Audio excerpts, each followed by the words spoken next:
Hello dear students. तो देखिए last lecture में हमने हमारे चैप्टर कोऑर्डिनेशन कंपाउंड में बात की थी अबाउट वैलेंस बॉन्ड थ्योरी की। ठीक है, हमने देखा था कि कैसे हम किसी भी एक गिवन कॉम्प्लेक्स के अंदर वैलेंस बॉन्ड थ्योरी को यूज़ करके आप हाइब्रिडाइजेशन, उसकी जियोमेट्री, उसका magnetic nature and magnetic moment को हम फाइंड आउट कर सकते हैं। ठीक है, मैंने आपको कुछ एग्जाम्पल भी करवाए थे और आपको कुछ क्वेश्चन दिए थे 2-3 कॉम्प्लेक्स के, जिसके लिए आपको ये सब चीज़ें निकालनी थी। आई होप आप लोगों ने ट्राई किया होगा। ठीक है, अगर आया है तो अच्छी बात है, नहीं आया है तो हम उसको फिर से ट्राई करते हैं। ठीक है, देखिए मैंने जो आपको एग्जांपल दिया था, फर्स्ट जो आपका एग्जांपल था that is Zn NH3 whole 4 2+। ठीक है, एक तो मैंने आपको ये एक एग्जांपल दिया था। यहाँ पे अगर हम बात करें जिंक के लिए, coordination number 4, oxidation state +2। Zinc का अगर आप इलेक्ट्रॉनिक कॉन्फ़िगरेशन देखोगे तो वो होता है आपका 3d10 4s2। ठीक है, Zn 2+, ये होगा आपका 3d10। 3d10 मतलब आपके जितने भी डी वाले हैं ऑर्बिटल्स, वो सब क्या है आपके फुलफिल हो गए। डी वाले सब कंप्लीट हो गए फुल 3d। बचा क्या आपके पास s और साथ में आपके पास 1 2 3, ये 3s ये 3p। ठीक है, 4 ऑर्बिटल्स चाहिए तो चारों ऑर्बिटल्स आपके मेटल ये वाले काम में ले लेगा। हाइब्रिडाइजेशन आएगा आपका sp3 और जियोमेट्री क्या आएगी आपकी टेट्राहेड्रल। ठीक है, जियोमेट्री आ गई, शेप हाइब्रिडाइजेशन आ गया, आपकी जियोमेट्री क्या हो जाएगी टेट्राहेड्रल। टेट्राहेड्रल मीन्स आपका ये आपका जिंक। ठीक है, ये NH3, ये आपका NH3,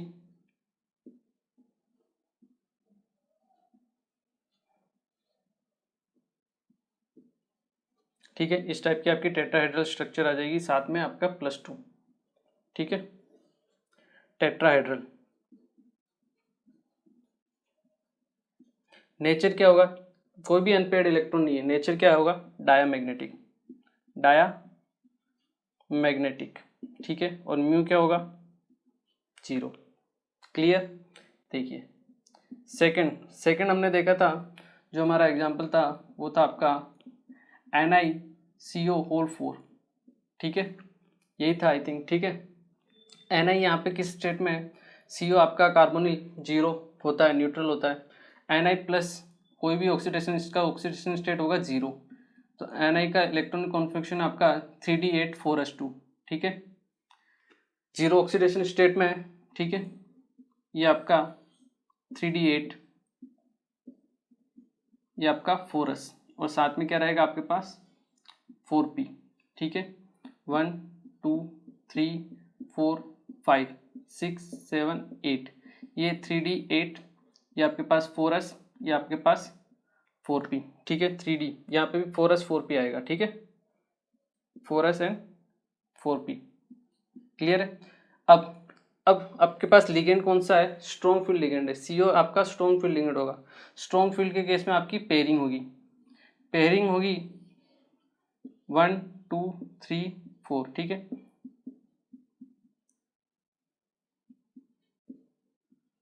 और 4s में आपके पास 2 इलेक्ट्रॉन है। ठीक है, तो पेयरिंग होगी और आपके दोनों इलेक्ट्रॉन यहाँ से यहाँ पे आ जाएंगे, ये आपका 4s खाली हो जाएगा। ठीक है, और 4p आपका पहले से खाली पड़ा हुआ है। 4s ये आपका 4p, ये आपका 3d10। ठीक है, अब हाइब्रिडाइजेशन 4 ऑर्बिटल चाहिए, कौन से काम में लेगा, एक s और 3p। हाइब्रिडाइजेशन होगा आपका sp3। ठीक है, यहाँ पे भी sp3 था, यहाँ पे भी sp3। शेप क्या होगा आपका वापस टेट्राहेड्रल। जियोमेट्री क्या होगी आपकी टेट्राहेड्रल।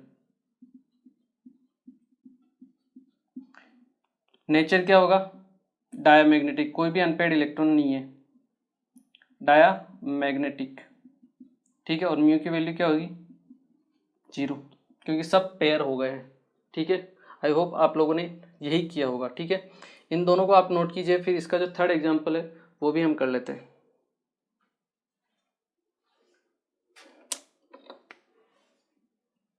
ओके, देखिए अगर हम अपना थर्ड एग्जाम्पल देखें, थर्ड क्या था आपका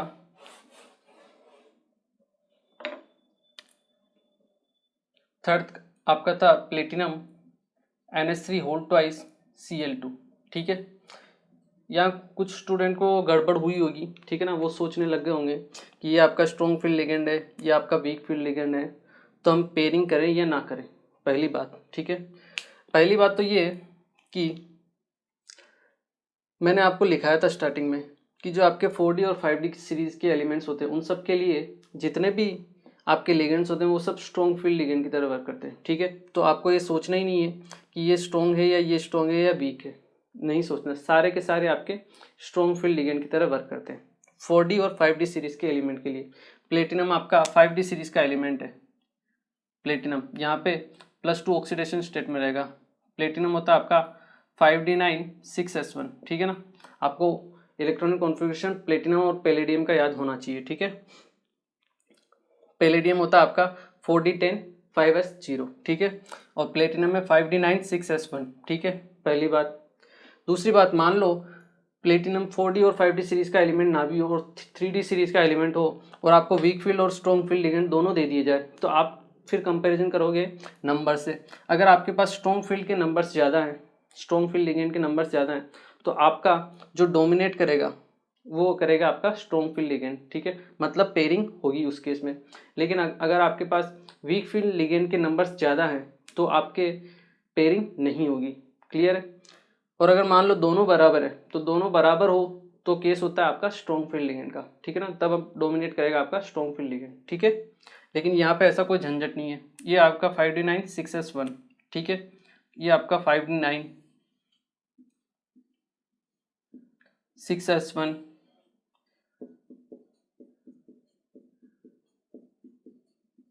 ठीक है, 6s1, ठीक है, 5D 6s 6p। क्लियर है। स्ट्रॉन्ग फील्ड लिगेंड है, पेयरिंग होगी, यहाँ से एक इलेक्ट्रॉन यहाँ पे आ जाएगा, ये हो जाएगा आपका कंप्लीट 5D10। ये आपका 5D9 है, ये हो जाएगा आपके पास 5D10, 6s खाली और साथ में 6p भी खाली, ठीक है। हाइब्रिडाइजेशन क्या होगा, sp3, geometry tetrahedral, magnetic character सभी आपके पेड़ हो गए 10 ही इलेक्ट्रॉन आपके पेड़ हो गए, ठीक है। +2 में है ना, +2 की बात कर रहे हैं हम, ठीक है ना, ये तो अपना ग्राउंड स्टेट है। +2 में बात करेंगे तो 6s में से एक चला जाएगा और 5D में 8 रह जाएंगे, ठीक है ना। देखिए ये तो आपका नॉर्मल इलेक्ट्रॉनिक कॉन्फ़िगरेशन हो गया। एक्साइटेड स्टेट में +2 में आपका 3D 8 रहेगा, ठीक है ना, 2 इलेक्ट्रॉन चले गए, एक S से जाएगा और एक ये वाला आपका चला गया 5D से, ठीक है। तो ये हो गया आपके पास 4 इलेक्ट्रॉन, ठीक है ना, तब उस केस में sp3 नहीं रहेगा, ठीक है। देखिए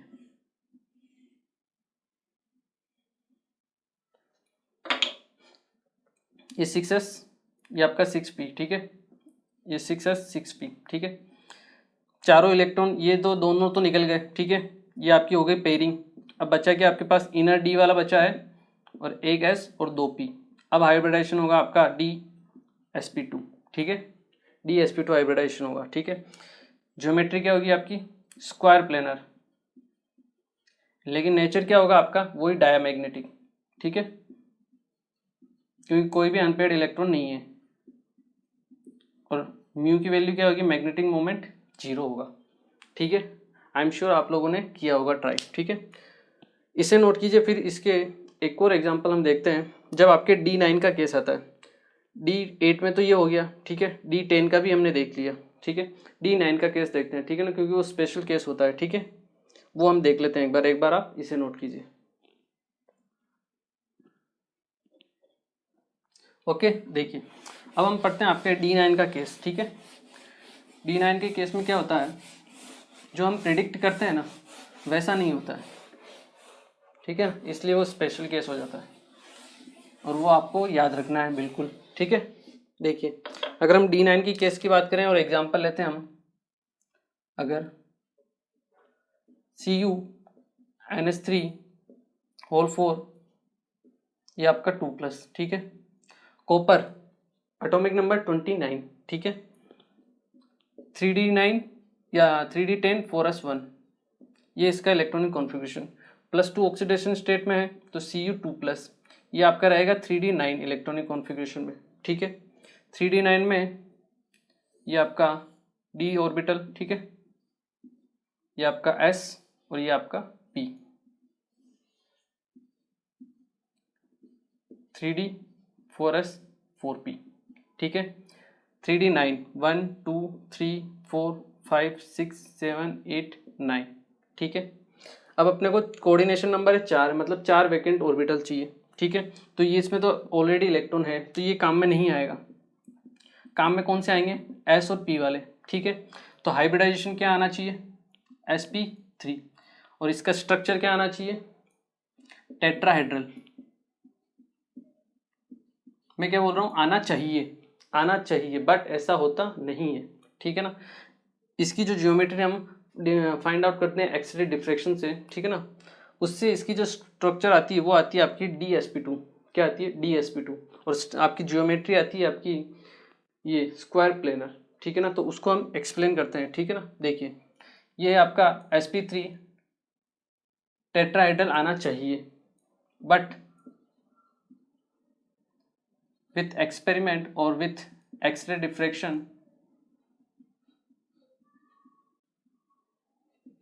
we found that the hybridization or the geometry is square planar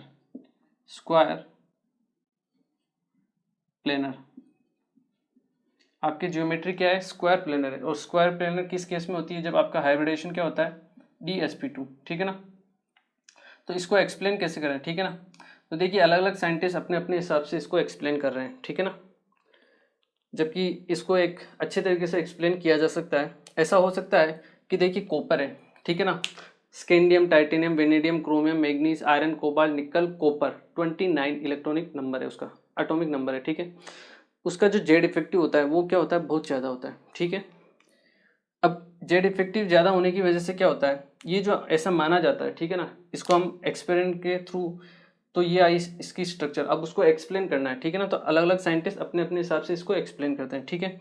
ऐसा माना जाता है कि ये जो इलेक्ट्रॉन होता है आपका, ये इलेक्ट्रॉन यहाँ से एक्साइट होके या फिर रीअरेंज होके यहाँ से यहाँ पहुँच जाता है, ठीक है। तो आपका जो स्ट्रक्चर होता है या फिर आपके जो ऑर्बिटल्स होते हैं वो किस टाइप से रीअरेंज होते हैं? ये 3D, ये आपका 4s और ये आपका 4p, ठीक है। ये तो आपके 1 2 3 4 5 6 7 8, ये इलेक्ट्रॉन यहाँ से रीअरेंज होके यहाँ पे चला जाता है, ठीक है। अब आपके पास ये खाली है, ये 4s खाली और ये 4p में 2 इलेक्ट्रॉन खाली, ये आपका 3D। 4 आपको वैकेंट ऑर्बिटल चाहिए, तो 4 वैकेंट ऑर्बिटल यहाँ से काम में आ जाएंगे, ठीक है। और यहाँ से इसका जो हाइब्रिडाइजेशन होता है ये आता है आपका DsP2, ठीक है ना। ये इसको एक्सप्लेन करने का तरीका है, ठीक है ना, क्योंकि एक्चुअल तो ये आ रहा है, ठीक है। अब उसको एक्सप्लेन करना है, ठीक है। तो एक्सप्लेन करने का अलग अलग साइंटिस्ट का अलग अलग नज़रिया है, ठीक है। तो ये जो तरीका है ये बेस्ट तरीका है, ठीक है, कि आपका जो कॉम्प्लेक्स है Cu2+, वो अपने ऑर्बिटल्स को रीअरेंज करता है और एक इलेक्ट्रॉन यहाँ से एक्साइट होकर आपके 4p में चला जाता है, ठीक है। और यहाँ पे एक D खाली हो जाता है, एक S खाली हो जाता है और 2p, ठीक है। और आपका हाइब्रिडाइजेशन क्या आता है? DsP2, ठीक है। और स्ट्रक्चर क्या आएगी इसके जरिए? स्क्वायर प्लेनर, ठीक है। अब यहाँ पे एक ऐसा भी वो चलती है कि गलत फहमी है या बोलो या कुछ भी, कि ये जो इलेक्ट्रॉन है, इस इलेक्ट्रॉन को ये आउटर मोस्ट शेल में पहुंच गया 4p में, तो ये बाहर निकल के आपका कॉपर 2+ को कॉपर 3+ में भी चेंज हो सकता है अगर एक इलेक्ट्रॉन ये बाहर निकल जाए, ठीक है ना। क्योंकि आउटर मोस्ट शेल में थोड़ी सी एनर्जी मिलते ही ये इलेक्ट्रॉन बाहर निकल के आपका कॉपर 2+ से कॉपर 3+ में चला जा सकता है, लेकिन कॉपर 3+ में एग्जिस्ट नहीं करता है। इसलिए हम कह सकते हैं कि ये जो इलेक्ट्रॉन है ये बाहर नहीं जाएगा। क्यों नहीं जाएगा? इसको हम कह सकते हैं कि कॉपर का होता है हाई जेड इफेक्टिव होता है, एटॉमिक नंबर 29 है, ठीक है। जैसे जैसे हम लेफ्ट टू राइट जाते हैं आपका जेड इफेक्टिव क्या होता है? इंक्रीज होता है। तो उस इंक्रीज जेड इफेक्टिव की वजह से कॉपर इस इलेक्ट्रॉन को बाहर नहीं निकलने देता है, ठीक है। इसलिए हमेशा +2 में ही रहता है, वो आपका +3 में नहीं रहता है, ठीक है ना। ये सब हम क्या कर रहे हैं, जस्टिफिकेशन कर रहे हैं, ठीक है ना। एक्चुअल में ये है, ठीक है। अब इसको हमें किसी ना किसी तरीके से जस्टिफिकेशन करना पड़ेगा, ठीक है ना, वही हम कर रहे हैं, ठीक है। क्योंकि कहीं ना कहीं आपके एक्सेप्शन जरूर आते हैं, ठीक है ना। हर कोई आपकी जो केमिस्ट्री है उसमें एक्सेप्शन तो रहते ही हैं, ठीक है ना, उनको केवल आपको जस्टिफाई करना पड़ता है, ठीक है। तो हम बेस्ट पॉसिबल वे में क्या जस्टिफाई कर सकते हैं, due to high Z effective of Cu2+, ठीक है, this electron is not removed, ये इलेक्ट्रॉन आपका रिमूव नहीं होता है, ठीक है ना, ये आपका यहीं रहता है, ठीक है। तो D9 के केस में आपको ध्यान रखना है, स्पेशल केस है, ठीक है। D8 और D10 के तो हमने देख लिया, उनमें सिंपल है, कोई दिक्कत नहीं। लेकिन D9 के केस में क्या है, एक इलेक्ट्रॉन यहाँ रहता है, ठीक है, और हाइब्रिडाइजेशन आपका DsP2 ही आता है, ठीक है, और ज्योमेट्री जो होती है आपकी स्क्वायर प्लेनर ही होती है, ठीक है, ये आपको ध्यान रखना पड़ेगा, ठीक है। आई होप आप लोगों को ये क्लियर हुआ होगा, ठीक है। इसे आप नोट कीजिए। फिर हम पढ़ते हैं आपके कॉम्प्लेक्स नंबर, जो आपका कोऑर्डिनेशन नंबर है 6 के लिए, 4 के लिए तो हमने देख लिया, ठीक है, अलग अलग एग्जाम्पल्स भी देख लिए। अब हम पढ़ते हैं आपके कोऑर्डिनेशन नंबर 6 के लिए कि कैसे हम उनके लिए ज्योमेट्री, हाइब्रिडाइजेशन और आगे बहुत जो भी आपकी दूसरी चीज़ें हैं वो फाइंड आउट कर सकते हैं, ठीक है ना। एक बार आप इसे नोट कीजिए, फिर हम उसके बारे में पढ़ते हैं। ओके, तो आई होप ये आप लोगों को समझ में आ गया होगा, ठीक है ना। 3D9 का केस, ठीक है, एक अनपेयर्ड इलेक्ट्रॉन रहेगा हमेशा, ठीक है, यहाँ पे। और नेचर इसका, अगर हम नेचर की बात करें तो नेचर क्या होगा आपका, पैरामैग्नेटिक, ठीक है ना, पैरामैग्नेटिक, ठीक है। ओके, देखिए अब हम बात करते हैं आपके कोऑर्डिनेशन नंबर 6 के लिए, ठीक है ना, complexes with coordination number 6।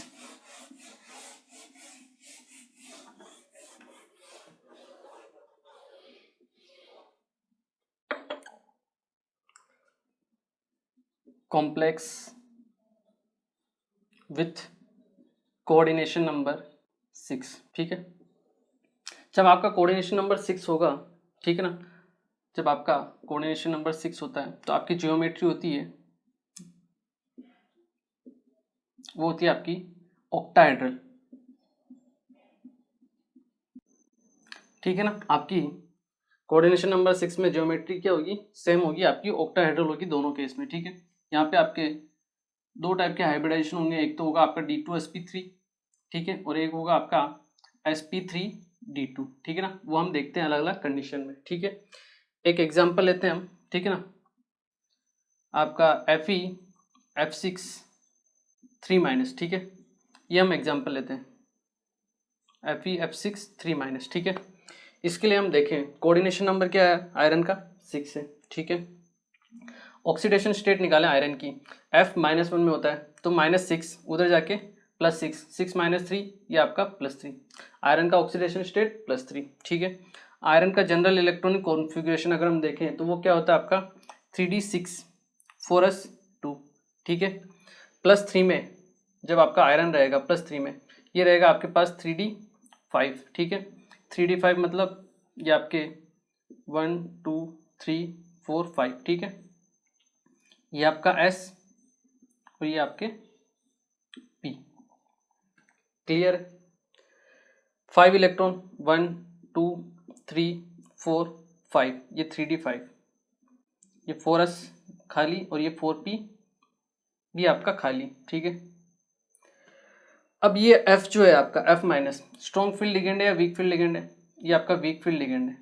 Pairing होगी नहीं होगी, अनपेयर्ड ही रहेंगे, ठीक है। आपको 6 ऑर्बिटल चाहिए तो काम में आएंगे आपके आउटर वाले, कौन से वाले, आउटर वाले डी इलेक्ट्रॉन, डी ऑर्बिटल्स, ये आपके 4d जो आपके आउटर में। 6 कोऑर्डिनेशन नंबर है, 6 वैकेंट ऑर्बिटल चाहिए तो आउटर वाले 2d ऑर्बिटल काम में आएंगे। यहाँ से जो आपका हाइब्रिडाइजेशन होगा वो होगा आपका sp3d2, ठीक है। 6 नए आपके sp3d2 हाइब्रिडाइज ऑर्बिटल्स बनेंगे, ठीक है। अब क्योंकि इसमें आपके बाहर वाले आउटर वाले डी इलेक्ट्रॉन्स काम में आ रहे हैं, ठीक है ना, डी ऑर्बिटल्स काम में आ रहे हैं, तो इसे हम आउटर ऑर्बिटल कॉम्प्लेक्स भी बोल सकते हैं, आउटर ऑर्बिटल कॉम्प्लेक्स, ठीक है। या फिर यहाँ पे आप देखोगे तो सभी स्पिन अलग अलग है, ठीक है ना, कोई पेयर्ड नहीं है, ठीक है। तो इसको हम हाई स्पिन ऑर्बिटल भी बोल सकते हैं, और हाई स्पिन ऑर्बिटल, ठीक है। या फिर हम इसे स्पिन फ्री भी बोल सकते हैं, तीन नाम होते हैं इसके, स्पिन फ्री ऑर्बिटल, ठीक है। आउटर ऑर्बिटल कॉम्प्लेक्स, या फिर हाई स्पिन ऑर्बिटल, या फिर स्पिन फ्री ऑर्बिटल, ठीक है।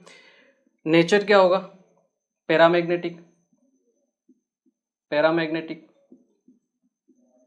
अगर म्यू की बात करें, म्यू म्यू कितना होगा आपके पास, √5 × 5 + 1, 5 + 2, तो ये होगा √35 बोहर मैग्नेट्रॉन। ज्योमेट्री आपकी ऑक्टाहेड्रल ही रहेगी, ठीक है। आई होप आप लोगों को समझ में आया होगा, ठीक है। ये है अपना केस वीक फील्ड लिगेंड के केस में, ठीक है। इसे आप नोट कीजिए। फिर हम बात करते हैं अगर स्ट्रॉन्ग फील्ड लिगेंड हो तो क्या होगा, ठीक है ना, एक बार आप इसे नोट कीजिए। ओके, देखिए अब हम बात करते हैं स्ट्रॉन्ग फील्ड लिगेंड के केस में। स्ट्रॉन्ग फील्ड के केस में कि मान लो मैं यहाँ पे CN ले लेता हूँ, CN6, ठीक है। ये आपका जो CN है, ठीक है, ये क्या हो जाएगा आपका स्ट्रॉन्ग फील्ड लिगेंड हो जाएगा, ठीक है। +3 ऑक्सीडेशन स्टेट ही रहेगा, 3D5 ही रहेंगे। लेकिन अब यहाँ पे क्या होगी, पेयरिंग होगी, क्या होगी, पेयरिंग, ठीक है। तो पेयरिंग होगी तो क्या होगा, देखिए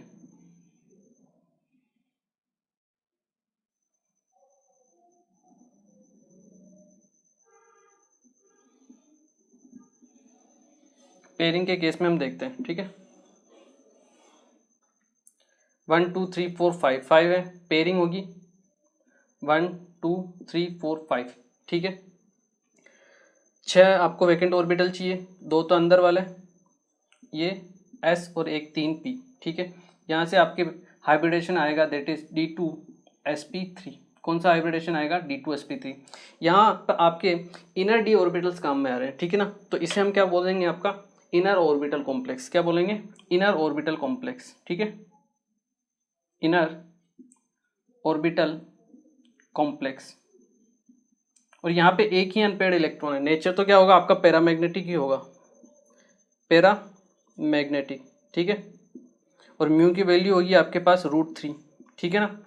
और इसे हम लो स्पिन बोलेंगे क्योंकि एक ही अनपेयर्ड इलेक्ट्रॉन है, ठीक है। इसे हम क्या बोलेंगे, आपका जहाँ वो हाई स्पिन था ये आपका लो स्पिन ऑर्बिटल होगा या लो स्पिन कॉम्प्लेक्स।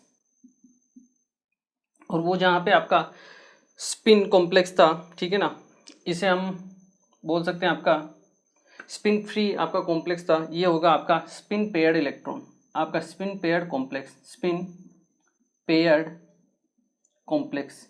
क्योंकि यहाँ पे आपके इलेक्ट्रॉन्स क्या हो चुके हैं, आपके पेयर्ड हो चुके हैं, ठीक है ना, इसलिए हम इसे स्पिन पेयर्ड कॉम्प्लेक्स भी बोल सकते हैं, ठीक है। तो ये है आपका जब आपका कॉम्प्लेक्स में कोऑर्डिनेशन नंबर क्या हो, 6 हो, ठीक है। तो उसके लिए हम ज्योमेट्री और उसका कॉम्प्लेक्स आपका इनर है या आउटर ऑर्बिटल है, उसका मैग्नेटिक नेचर और मैग्नेटिक मोमेंट कैसे कैलकुलेट करते हैं, ठीक है, हाइब्रिडाइजेशन कैसे फाइंड आउट करते हैं, ये हमने देख लिया है, ठीक है। एक बार आप इसे नोट कीजिए, फिर मैं आपको 2-3 एग्जाम्पल देता हूँ, वो आपको सोल्व करने हैं, ठीक है। एक बार आप इसे नोट कीजिए। ओके, आई होप ये आप लोगों ने नोट कर लिया होगा, ठीक है। एक क्वेश्चन हम और कर लेते हैं, ठीक है ना। अब मैं आपको 2-3 एग्जाम्पल दे देता हूँ, ठीक है ना, ताकि आपको और अच्छे से समझ में आए, आपको ट्राई करने हैं उनको, ठीक है। देखिए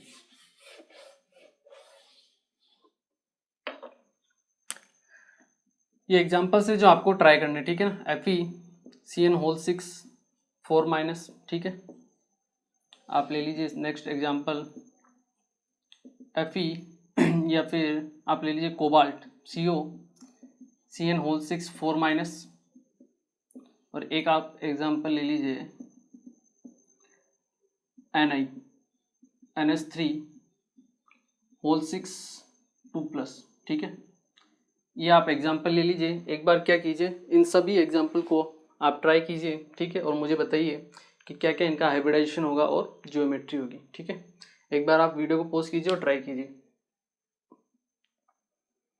ओके, देखिए मैं करता हूँ स्टार्ट। यहाँ पे आप आयरन का ऑक्सीडेशन स्टेट निकालोगे, कितना आएगा, +2। आयरन 3D6 4s2, ठीक है। Fe2+, ये क्या होगा आपका 3D6 होगा, ठीक है। स्ट्रॉन्ग फील्ड लिगेंड है साइनाइड, पेयरिंग होगी, मैं डायरेक्ट लिखता हूं अभी, ठीक है ना।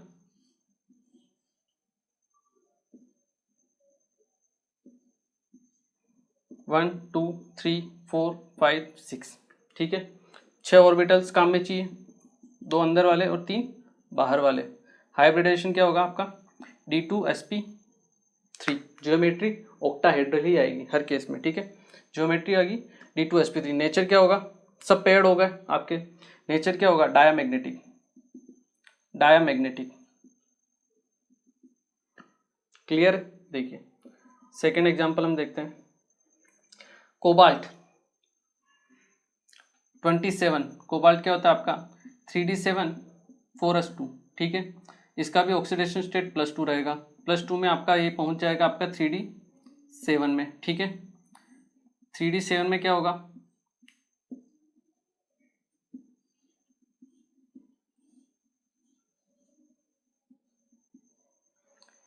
3D7 1 स्ट्रॉन्ग फील्ड है, पेयरिंग होगी 1 2 3 4 5 6 और 7, ठीक है। अब ये आपको एक डी बचा है, ठीक है ना, इसको काम में नहीं ले सकते हम, ठीक है। इसको काम में नहीं लेंगे क्योंकि हमें D2sp3 हाइब्रिडेशन चाहिए, ठीक है। तो अंदर वाले दोनों ही काम में लेंगे, एक काम में नहीं लेंगे, ठीक है। तो इसको भी हम काम में नहीं लेंगे, हम काम में लेंगे आपके नेक्स्ट वाले डी, ठीक है। डी वाले ये हुआ आपका 3D, ठीक है। ये आपका 4s 4p और ये है आपका 4d, तो ये वाले हम काम में लेंगे। तो हाइब्रिडाइजेशन क्या होगा आपका sp3d2, क्या होगा sp3d2, ठीक है। क्लियर है, ये अनपेयर्ड ही है, तो नेचर क्या होगा आपका पैरामैग्नेटिक, क्लियर है। म्यू की वैल्यू आप निकाल सकते हो √3 आएगी, ठीक है। इसको हम बोलेंगे आउटर ऑर्बिटल कॉम्प्लेक्स, ये होगा आपका इनर ऑर्बिटल कॉम्प्लेक्स, ठीक है। क्लियर है, इसे नोट कीजिए आप इन दोनों को, फिर मैं आपको थर्ड वाला भी बता देता हूँ। ओके, आई होप आप लोगों ने नोट कर लिया होगा। अभी मैं आपको थर्ड वाला बता देता हूँ, ठीक है ना। देखिए थर्ड वाला क्या है NiNS3 6, निकल आपका कौन सी ऑक्सीडेशन स्टेट में +2, NS3 आपका स्ट्रॉन्ग फील्ड लिगेंड है, ठीक है। निकल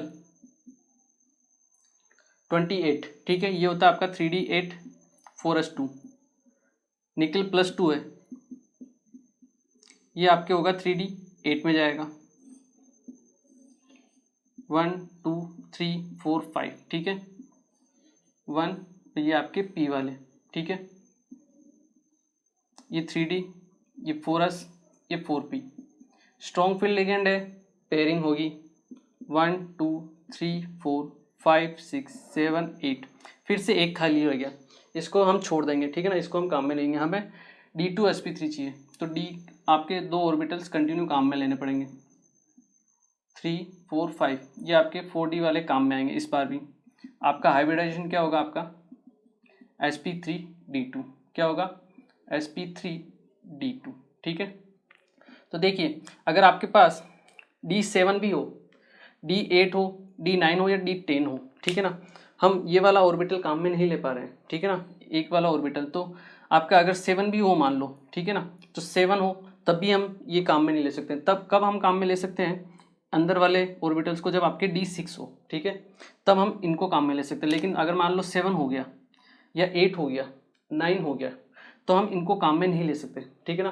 तो 8 9 10 7 8 9 10 के केस में हम इनको काम में नहीं ले सकते हैं, ठीक है। आपको बाहर वाले ऑर्बिटल्स को ही काम में लेना पड़ेगा, ठीक है। ये चीज़ भी है जो इंपॉर्टेंट ध्यान रखनी है आपको, ठीक है। हाइब्रिडाइजेशन sp3d2 हो गया, आपकी जियोमेट्री ऑक्टाहेड्रल, ठीक है। नेचर क्या होगा आपका डायामैग्नेटिक, ठीक है। कोई भी इलेक्ट्रॉन आपका पेयर्ड नहीं है, सब क्या मतलब अनपेयर्ड नहीं है, सब आपके क्या है पेयर्ड है। ये आपका 3D8, ठीक है। आई होप आप लोगों को ये क्लियर हुआ होगा, ठीक है। इसे आप एक बार नोट कीजिए, फिर हम कुछ इसकी जो ट्रिक है वो देख लेते हैं, जिसके जरिए आप थोड़ा सा इजी तरीके से या फास्ट तरीके से इसको कैलकुलेट कर सकते हो, ठीक है। एक बार आप इसे नोट कीजिए। ओके, देखिए ट्रिक को हम देख लेते हैं, ठीक है ना। उससे पहले एक बार आपके D3 वाला भी एक एग्जाम्पल देख लेते हैं, ठीक है ना, ताकि उसके बाद ट्रिक को क्या है पूरा सभी के लिए हम एक साथ देखेंगे, ठीक है। D3 वाला एक कॉम्प्लेक्स देख लेते हैं हम, जैसे आपका CrH2O होल 6 3+ हम एक आयन लेते हैं, ठीक है, कॉम्प्लेक्स लेते हैं, और एक हम कॉम्प्लेक्स लेते हैं आपका CrNH3 होल 6 3+ वाला, ठीक है। दोनों ही कॉम्प्लेक्स में आपका क्रोमियम जो है +3 ऑक्सीडेशन स्टेट में, ठीक है। ये आपका वीक फील्ड लिगेंड होता है, वो आपका स्ट्रॉन्ग फील्ड लिगेंड है, ठीक है। देखिए क्रोमियम ये होता है आपका 3d5 4s1, ठीक है, +3 में जाएगा, ये हो जाएगा आपका 3d3, ठीक है। हाइब्रिडाइजेशन इसका अगर हम ऑर्बिटल शेप में देखें, ये 3d, ये आपका 4s, ये आपका 4p, ये आपका 3d, ये 4s और ये आपका 4p, ठीक है। डी में 3 इलेक्ट्रॉन है, 1 2 3, पेयरिंग नहीं होगी, वीक फील्ड लिगेंड है। हाइब्रिडाइजेशन क्या होगा, इनर वाले दोनों आपके काम में आ जाएंगे, ठीक है। हाइब्रिडाइजेशन होगा आपका D2sp3, पेयर्ड इलेक्ट्रॉन नहीं है, सब अनपेयर्ड है, तो नेचर क्या होगा आपका पैरामैग्नेटिक, पैरामैग्नेटिक, ठीक है, क्लियर है। इनर ऑर्बिटल्स काम में आ रहे हैं तो इनर ऑर्बिटल कॉम्प्लेक्स, ठीक है, या फिर आपका हाई स्पिन कॉम्प्लेक्स भी बोल देंगे हम उसको, ठीक है। ये तो हुआ इसका केस। अगर हम इसका केस देखें NH3 का, यहाँ पे सेम टू सेम Cr3+ में 3d3, अगर हम देखें ये आपका d ऑर्बिटल्स, ये आपका 4s और ये आपका 4p, 3d, ये 4s, ये आपका 4p, ठीक है।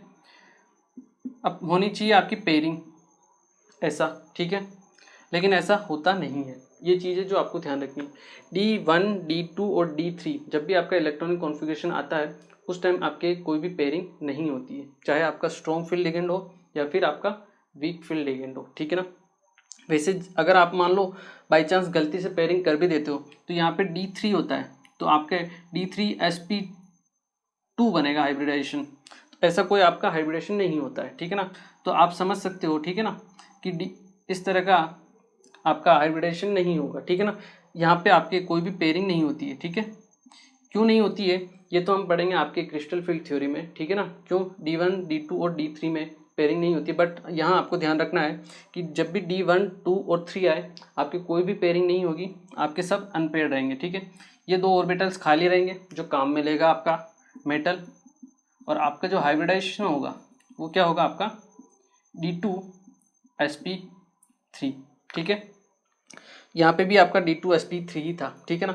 तो +3 जब भी आपका D3 इलेक्ट्रॉनिक कॉन्फ़िगरेशन आएगा, ठीक है ना, D1 भी आए या D2 भी आए, D3 आए, कोई सा भी आए, आपका हाइब्रिडाइजेशन जो होगा क्या होगा आपका D2sp3 ही रहेगा, ठीक है। ये चीज़ आपको ध्यान रखनी है, आपके पेयरिंग नहीं होती है, ठीक है। ये चीज़ आपको ध्यान रखनी इंपॉर्टेंट है।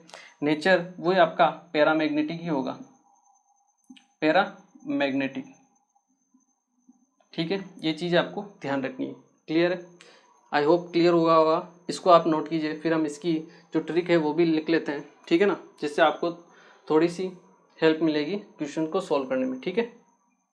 देखिए अब अगर हम बात करें जनरलाइज फॉर्म में लिखने की, तो हम लिख सकते हैं जब भी आपका इलेक्ट्रॉनिक कॉन्फ़िगरेशन जो D1 या 2 या 3 रहता है, ठीक है ना, जो आपका हाइब्रिडाइजेशन आता है वो आता है आपका D2sp3, क्या आता है D2sp3, हमेशा यही रहेगा, ठीक है। लेकिन जब आपका, और नेचर आपका पैरामैग्नेटिक ही रहेगा, ठीक है। लेकिन जब आपका D4 5 6 7 आते हैं, ठीक है ना, तो यहाँ पे आपके दो टाइप के हाइब्रिडेशन आएंगे, ठीक है।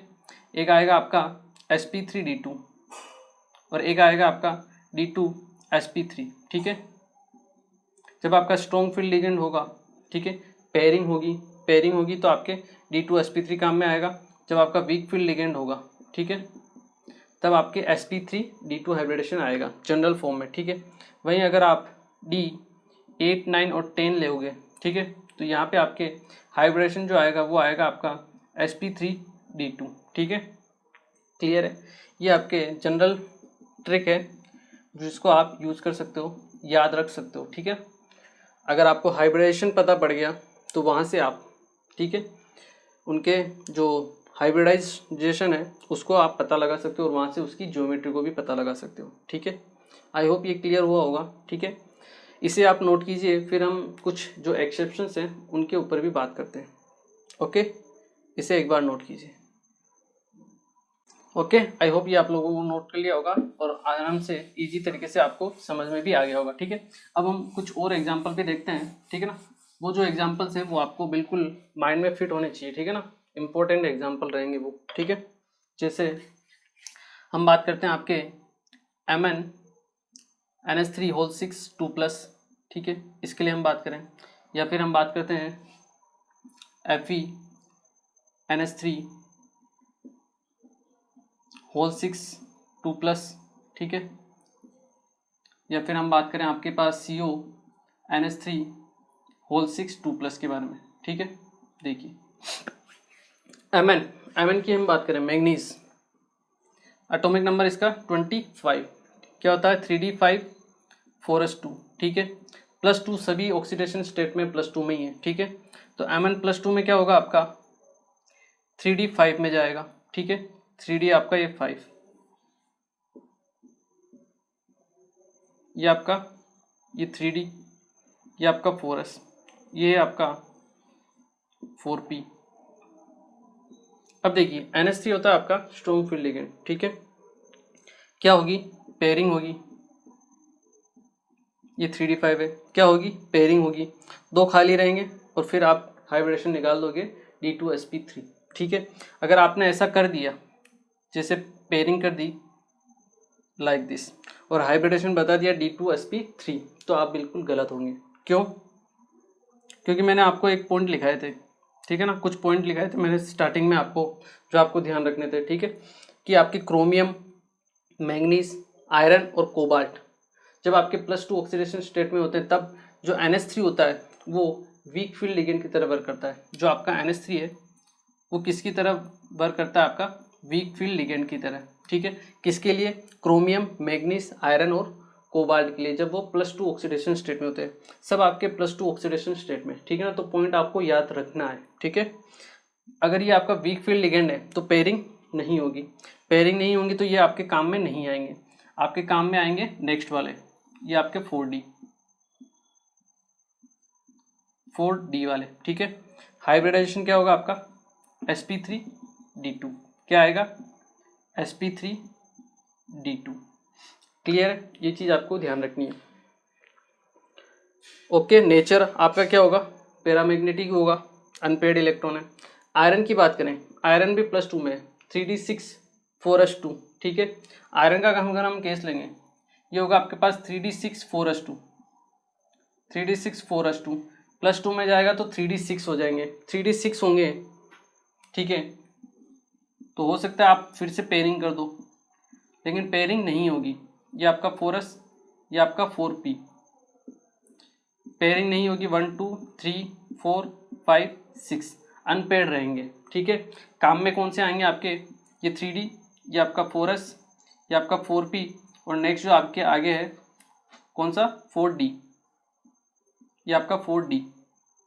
फिर से आपका हाइब्रिडेशन क्या होगा sp3d2, sp3d2। क्लियर है? नेचर फिर से क्या होगा आपका पैरामैग्नेटिक, ठीक है। ये चीज आपको ध्यान रखनी। कोबाल्ट का केस ले लो आप, कोबाल्ट का केस में क्या होगा 3d7 4s2, 3d7, फिर से यहाँ पे एक और इलेक्ट्रॉन बढ़ जाएगा, ठीक है, एक इलेक्ट्रॉन और बढ़ जाएगा। आपके 3 अनपेयर्ड रहेंगे, नेचर तो पैरामैग्नेटिक रहेगा और ये काम में आने वाले है ही नहीं, ठीक है ना। वीक फील्ड लिगेंड है, पेयरिंग होगी नहीं, यही आपके वापस हाइब्रिडाइजेशन होगा। कौन सा होगा आपका sp3d2, ठीक है। आप चाहो तो नोटबुक में आपके पूरा इस तरीके से आपको नोट भी कर सकते हो, ठीक है ना, इन दोनों के लिए भी। क्लियर है? मैंने आपको समझा दिया है, एक के लिए, दूसरे के लिए भी समझा दिया है, तीसरे का आपको खुद नोट करना है, ठीक है। और तीनों एग्जाम्पल इंपॉर्टेंट है, हाईलाइट करके लिखना है आपको, ठीक है ना। यहाँ पे स्टार मार्क लगवा दो, कैसे भी करके इनको हाईलाइट करके लिखना है ताकि आपको याद रहे, ठीक है। वहीं अगर जैसे ये मान लो Fe+2 में, Fe+3 में होता तो यही आपका अमोनिया NH3, ये आपके स्ट्रॉन्ग फील्ड लिगेंड की तरह वर्क करता है, ठीक है ना। तो जब आपका मेटल हायर ऑक्सीडेशन स्टेट पे रहता है तो मोस्टली वो आपका स्ट्रॉन्ग फील्ड लिगेंड की तरह वर्क करता है, और जब आपका लोअर ऑक्सीडेशन स्टेट पे होता है तब वो आपके वीक फील्ड लिगेंड की तरह वर्क करेगा, ठीक है ना। जो भी आपका लिगेंड रहेगा वो, ठीक है ना। तो ये इंपॉर्टेंट चीज़ है जो आपको हाईलाइट करके उनके ऊपर थोड़ा स्ट्रेस देना पड़ेगा, तभी आपको याद होगी, ठीक है। नॉर्मल वे में आप कर दोगे तो इनमें आपके गलत होने के चांसेस बहुत ज़्यादा है, ठीक है। और ऐसे ही क्वेश्चंस एग्जाम में पूछे भी जाते हैं, ठीक है। एक बार आप इसे नोट कीजिए, फिर मैं आपको एक दो एग्जाम्पल और देता हूँ आपको, ठीक है। एक बार आप इसे नोट कीजिए। ओके, देखिए अब हम एक दो एग्जाम्पल और देखते हैं, ठीक है ना।